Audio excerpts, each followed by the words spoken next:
My sister stole my fiancé 3 days before our wedding, so I gave her the wedding gift she'd never forget. I should have seen it coming. Maya had always been the golden child. Prettier, smarter, more charming. Growing up, she borrowed my clothes, my friends, and eventually my boyfriends. When I was 16, she convinced my crush Tommy to take her to prom instead of me. When I was 22, she moved in with my college boyfriend while I was studying abroad. Each time, my parents defended her. Maya doesn't mean to hurt you, Mom would say. She just has this magnetic personality. But I thought Jake was different. We'd been together for 4 years, engaged for 8 months. He loved how I made him laugh during his worst kitchen disasters, how I supported his dreams of opening a restaurant with my savings account, how I believed in him when his own family called him a failure. Jake had seen Maya manipulate men before. He'd rolled his eyes at her wedding dress shopping commentary. Claire's so practical, but wouldn't something more form-fitting be better? He'd laughed when she'd accidentally spilled wine on my engagement photos, claiming the lighting made me look washed out. The rehearsal dinner was perfect. Jake squeezed my hand under the table while my father gave his speech about finding your person, about how proud he was to welcome Jake into our family. Maya sat across from us, radiant in her sapphire bridesmaid dress, toasting our happiness with champagne and that smile I'd trusted my whole life. She even teared up during my maid of honor speech about sisterly love, about how we'd supported each other through everything.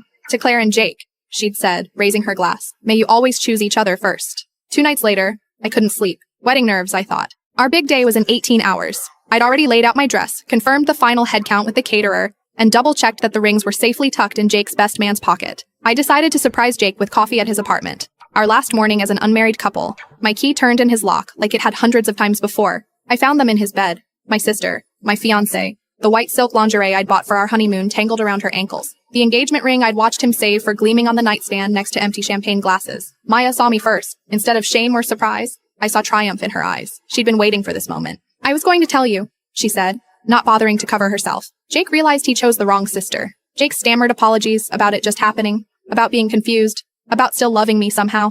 But Maya cut him off with a laugh that chilled my blood. Stop pretending you're sorry. We've been planning this for months. Tell her about the hotel room in Vegas. Tell her about Christmas when you said my name in your sleep. Months. While I'd been ordering flowers and scheduling cake tastings, sending save the dates and choosing centerpieces, they'd been planning my humiliation. The late nights Jake claimed he was working at the restaurant. The times Maya canceled our sisterly shopping trips because she had a date. The way they'd both been so helpful with wedding planning, insisting on handling the photographer and videographer themselves. I walked out without a word. They were still calling my name as I drove away, Jake's voice breaking as he begged me to listen. Maya's sharp and demanding as she told him to let me go. For the next 6 hours, I sat in my car at the beach where Jake had proposed, staring at my engagement ring. I should have been crying, calling my parents, canceling vendors. Instead, I felt something cold and calculating settle in my chest. Maya had taken everything from me since we were children, and each time I'd forgiven her. But this time was different. I couldn't fit what happens next in this short video. Watch the rest down below.